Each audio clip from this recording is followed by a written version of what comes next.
Pregnancy అంటేనే good న్యూస్తో పాటు కొన్ని ప్రాబ్లమ్స్ కూడా వస్తాయి.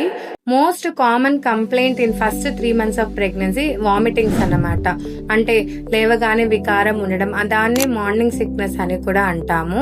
దీని గురించి పేషెంట్స్ చాలా మంది బెంగపడుతూ ఉంటారనమాట.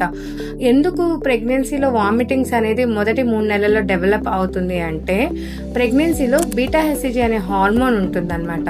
ఈ హార్మోన్ వామిటింగ్ ని క్రాస్ చేస్తుంది. సో ఎంత హెచ్సిజీ హార్మోన్ ఉంటే అంత ఎక్కువగా వామిటింగ్స్ వస్తాయి అనమాట. మరి ఎవరిలో ఎక్కువ వామిటింగ్స్ వస్తాయంటే టీనేజ్ ప్రెగ్నెన్సీస్, అంటే 18, 19, 20 years వాళ్ళు ప్రెగ్నెన్సీ అయినప్పుడు, లైక్ ట్విన్స్ ఉన్నా, ట్రిప్లెట్స్ ఉన్నా, ఎప్పుడు వెంటనే గైనకాలజిస్ట్ దగ్గర వెళ్ళాలంటే ఇన్స్టెంట్ వామిటింగ్స్, అంటే కంటిన్యూస్ గా వామిటింగ్స్ అవుతుంటే ఇమీడియట్ గా వెళ్ళాలి. డీహైడ్రేషన్ వస్తుంది అనమాట. డీహైడ్రేషన్ వల్ల లెస్ యూరిన్ అవుట్పుట్, అంటే అలాంటివి ఏమైనా ఉంటే ఇమీడియట్ గా వెళ్ళాలి.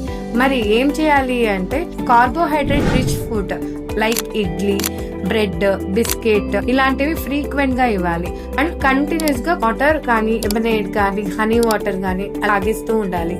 జాయింట్ పైన కొద్దిసేపు ప్రెషర్ అప్లై చేసినా కూడా వామిటింగ్ సెన్సేషన్ అనేది కొంచెం తగ్గుతుంది. జింజర్ టీ కానీ, జింజర్ గ్రీన్ టీ ఇవ్వచ్చు. ఇవన్నీ చేసినా తగ్గకపోతే ఇమీడియట్ గా దగ్గరలో ఉండే గైనకాలజిస్ట్ ని కలవాలి. Thank you.